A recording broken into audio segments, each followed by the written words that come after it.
श्री परमात्मने नमः। श्रीमद्भगवद्गीता अथ द्वादशोऽध्यायः।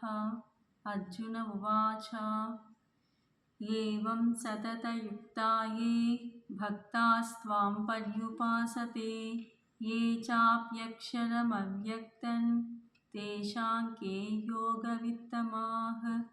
श्रीभगवानुवाच मय्यावेश्य मनो ये मां नित्ययुक्ता उपासते श्रद्धया परयोपेतास्ते मे युक्ततमा मताः।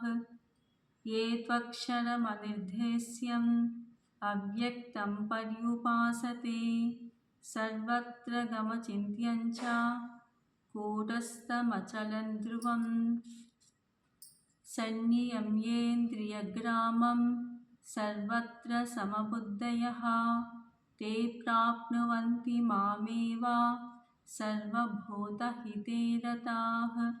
क्लेशोऽधिकतरस्तेषाम् अव्यक्तासक्तचेतसाम् अव्यक्ता हि गतिर्दुःखं देहवद्भिरवाप्यते।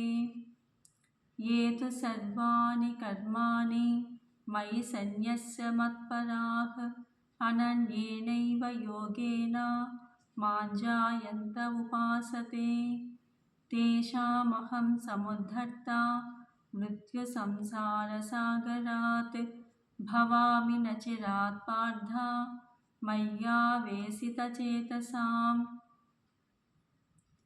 मय्येव मन आदत्स्व मयि बुद्धिं निवेशय निवसिष्यति मय्येव अत ऊर्ध्वं न संशयः।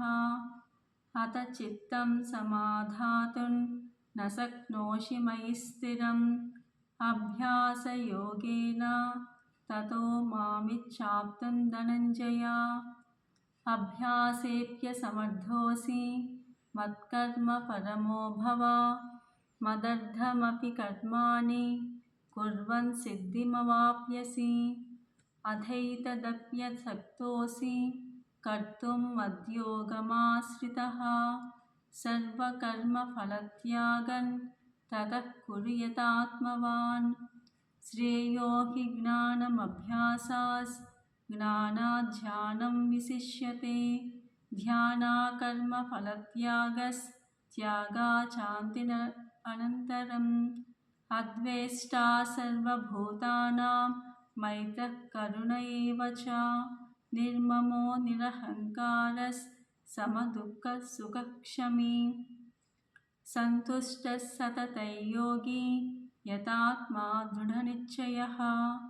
मय्यर्पितमनो बुद्धिर्यो मद्भक्तः स मे प्रियः।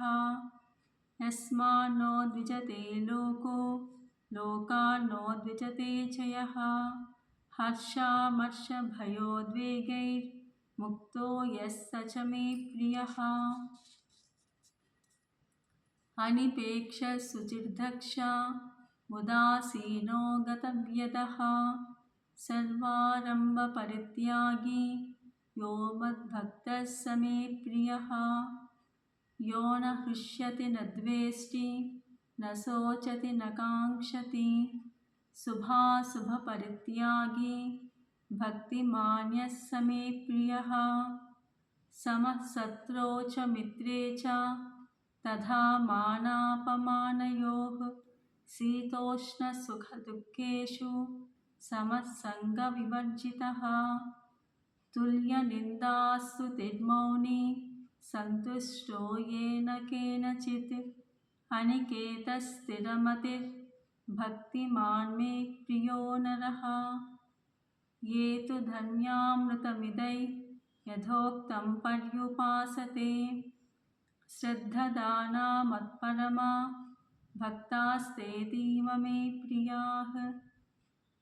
ॐ तत्सदिति श्रीमद्भगवद्गीतासु उपनिषत्सु ब्रह्मविद्यायां योगशास्त्रे श्रीकृष्णार्जुनसंवादे भक्तियोगो नाम द्वादशोऽध्यायः। ॐ श्रीकृष्णार्पणमस्तु।